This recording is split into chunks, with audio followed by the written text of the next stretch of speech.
Europe 1. Jean-Marc Morandini, c'est bien lui, jusqu'à 10h. Voilà, pas de chance.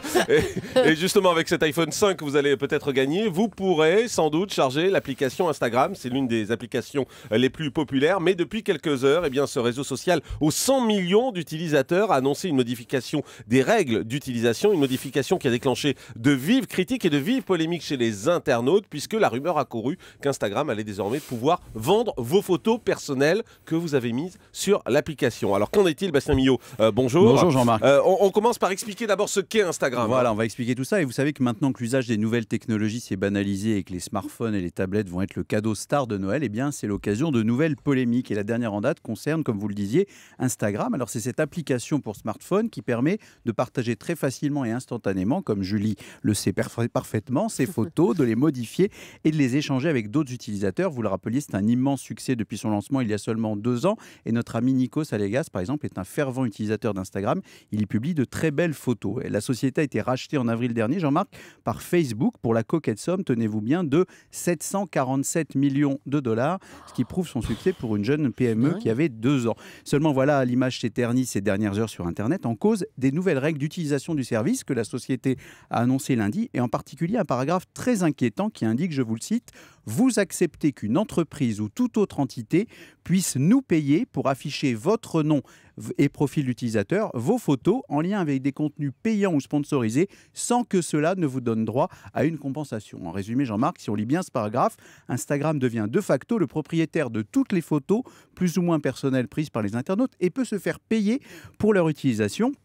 Autre point sensible dans ces nouvelles règles, c'est le fait qu'Instagram s'octroie ce qu'on appelle une licence non exclusive et transférable et mondiale sur les photos postées par les utilisateurs. Ça veut dire quoi? Ça veut dire qu'ils peuvent tout faire avec vos photos, des posters, des calendriers, des mugs, etc. Bref, ça a mis en ébullition tous les réseaux sociaux depuis lundi et ça a créé un véritable choc. Alors, quelle est la réaction d'Instagram face à la colère des utilisateurs? Elle a mis en place tout de suite une communication de crise en utilisant le plus emblématique des porte-paroles, son fondateur. Il fallait évidemment monter au créneau pour désamorcer la polémique. Et donc pour ça, c'est Kevin Systrom, un Américain de 28 ans, un de ces fameux milliardaires avant 30 ans que seule la Silicon Valley sait produire, qui est monté au créneau en assurant que jamais les photos ne pourraient être utilisées dans des publicités. Je le cite, « Nous n'avons aucun projet comme celui-là et c'est pour ça que nous allons retirer les termes qui ont soulevé cette question. Les utilisateurs d'Instagram possèdent leurs données et Instagram ne réclamera aucun droit sur vos photos », assure Kevin Systrom sur son blog. Alors ce mea culpa, Jean-Marc, il était évidemment urgent de le faire. Il a trouvé un peu cette faille, il a dit « Le langage était confus et c'est de notre faute. Il est facile de mal interpréter un texte juridique. » On verra si c'est une mise au point ou une véritable reculade, chacun se fera son opinion. Mais au vu de la déferlante de tweets d'utilisateurs d'Instagram qui menaçaient de fermer leur compte, ça a sans doute précipité cette communication.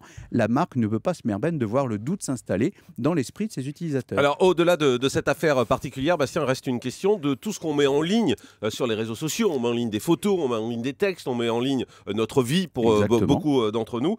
C'est une question sur la confidentialité qui reste une des questions les plus sensibles sur Internet. Et oui, parce qu'elle s'inscrit dans la logique de gestion de sa réputation et de son image sur Internet. Alors on pense que c'est réservé aux stars, aux gens qui ont une vie publique, mais pas du tout. Tout un chacun doit maintenant un peu surveiller ce qu'on écrit, ce qu'on dit, ce qu'on montre de lui sur Internet. Et on sait que les utilisateurs des réseaux sociaux sont très attachés au fait que leurs données privées le restent. Vous vous souvenez, en septembre, il y avait déjà eu une polémique avec Facebook où des messages privés avaient été prétendument rendus publics. Alors Facebook avait avancé une méprise des utilisateurs et une rumeur plutôt qu'un bug de grande ampleur. Mais le problème, c'est que le doute persiste. 60% des internautes estiment que le niveau de confidentialité proposé par les plateformes de partage n'est pas suffisant. À peine un utilisateur sur 3 dit ne pas connaître ces paramètres et 38% d'entre eux ne savent pas exactement qui a accès à leurs photos sur Internet. Et cette proportion, c'est là où c'est très inquiétant, elle monte à près de 50% chez les 13-17 ans, c'est-à-dire ceux qui, la plupart du temps, postent la totalité de leurs photos sans contrôle. Et évidemment, les réseaux sociaux doivent jongler entre